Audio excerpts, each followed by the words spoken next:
قریش کا قبیلہ سارے عرب میں منتشر تھا۔ اس قبیلے کا سردار جد امجد قصی بن کلاب نے اپنے قبیلے قریش کو اکٹھا کیا اور ان کو مکہ لا کر آباد کیا۔ اس وقت مکہ میں کوئی کھیتی باڑی نہ تھی اور نہ ہی زمین ہموار تھی، پانی کا نام و نشان نہ تھا، لہٰذا شروع میں قریش کی گزر اوقات نذرانوں پر تھی۔ لوگ ہر سال حج کے لیے آتے اور قریش والوں کو نذرانے دیتے اور یہ لوگ حاجیوں کی خدمت کرتے۔ جب یہ نذرانے ختم ہو جاتے تو پھر بھوک و افلاس ان لوگوں پر چھا جاتی۔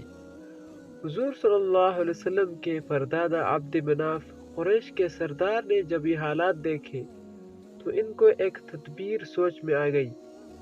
ان کے 4 بیٹے تھے۔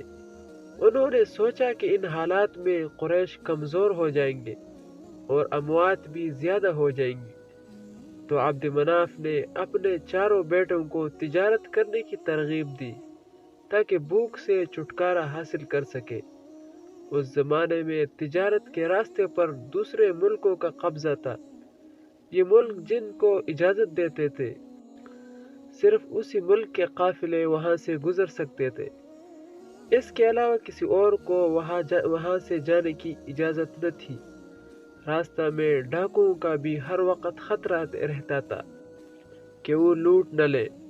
قریش کو ایک یہ فائدہ ہوا کہ دوسرے ملکوں کے وفود حج کے لیے مکے میں آتے رہتے تھے اور قریش ان کی خدمت کرتے تھے۔ اس طرح قریش کے دوسرے ملکوں سے ذاتی تعلقات تھے، لہٰذا عبد مناف نے اپنے بیٹوں کو نصیحت کی کہ وہ جا کر دوسرے ملکوں کے سربراہوں سے ملاقات کرے تاکہ ان سربراہوں سے تجارت کے لیے راستہ لیا جا سکے۔ ان 4 بیٹوں نے ان بادشاہوں سے ذاتی تعلقات پیدا کیے اور ان سے تجارت کے لیے راستے کی سہولت حاصل کی، لہٰذا ان بادشاہوں نے قریش کو تجارت کے لیے راستہ بھی دیا اور ہر قسم کی سہولت بھی مہیا کی۔ اس طرح ان بادشاہوں نے نہ صرف عبد مناف کے بیٹوں کو راستہ دیا بلکہ وہ تمام سہولتیں بھی مہیا کی ہیں۔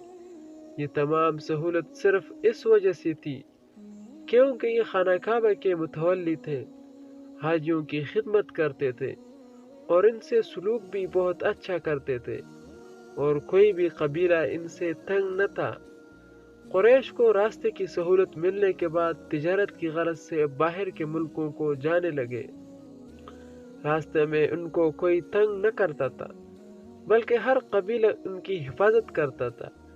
راستہ میں ڈاکہ زنی کرنے والے لوگوں کو جب یہ علم ہوتا کہ یہ قریش کا تجارتی قافلہ ہے تو وہ بھی قریش کا نام سنتے ہی ڈاکہ مارنے کے بجائے ان کی حفاظت کرتے۔ ان حالات میں قریش تجارت کرنے لگے۔ تجارت میں جو بھی منافع ہوتا وہ قریش کے لوگوں میں تقسیم کر دیا جاتا تھا، جس سے لوگوں کی حالت بہتر ہو گئی۔ اب ان میں کوئی فقیر نہ رہا اور کوئی قبیلہ ان پر کوئی مالی طور پر ہم عصر نہ رہا۔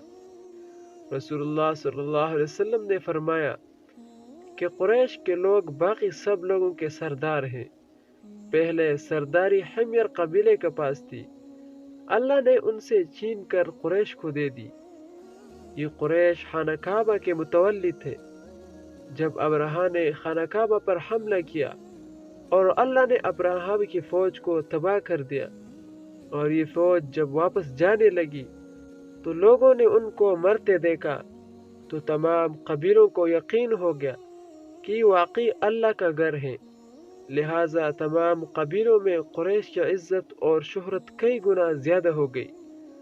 پھر اسی خاندان میں اللہ تعالیٰ نے حضور صلی اللہ علیہ وسلم کو نبی بنا کر مبعوث فرمایا تھا۔